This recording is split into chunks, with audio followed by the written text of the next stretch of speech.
Hi, Ethan. Thank you for your writing. I went ahead and I read through most of it. I didn't get through all of it. I want to kind of focus with you on some things that I'm seeing and noticing about your writing. First and foremost, you are a very natural writer, it seems. The words that you're using are very advanced, very good job.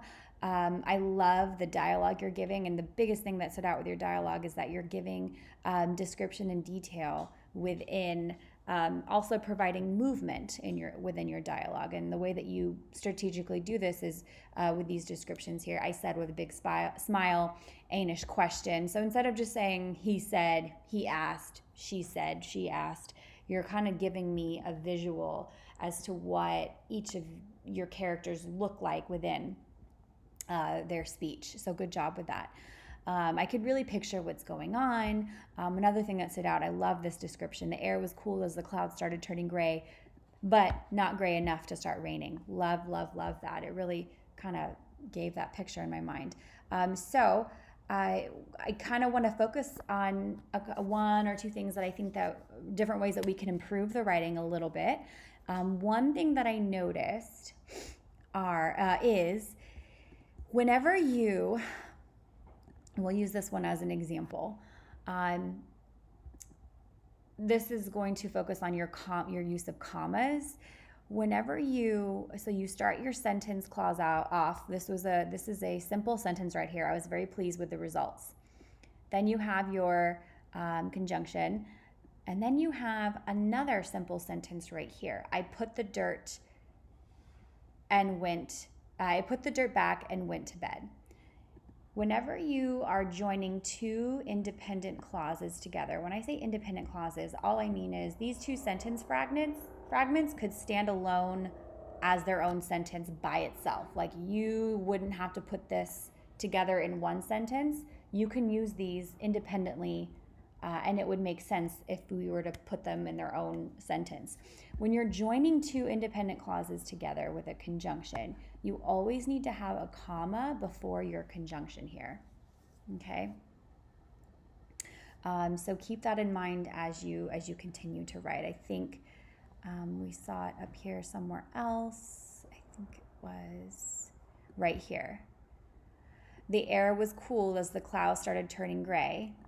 Simple or independent sentence, independent clause, conjunction.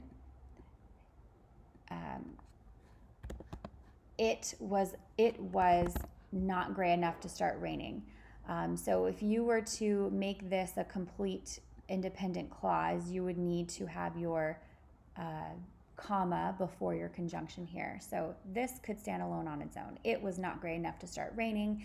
The air was cool as the clouds started turning gray, but it was not gray enough to start raining. So you chose to not, I just wanted to give you some variety here. So you chose to say, but not gray enough to start raining. You wouldn't need a comma in that case. So it's up to you if you want to put it was not gray enough to start raining or not gray enough to start. Either one works. It's your choice as a writer, but I just wanted to kind of give you that example there. Okay. Another thing that I know, one more thing just related to your sentences. I would like for you to find new ways to begin your sentences, to give some variety. I see some repetition here.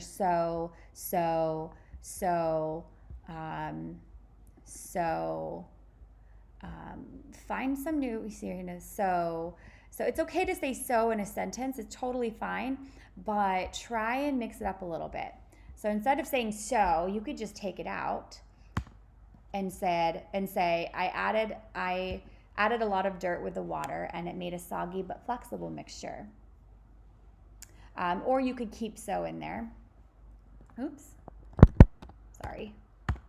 That's okay to use, but then down here you would want to find, or right here, you would want to find another way to begin that sentence. Again, you could just take out the word so and just say, I started clumping the mixture together.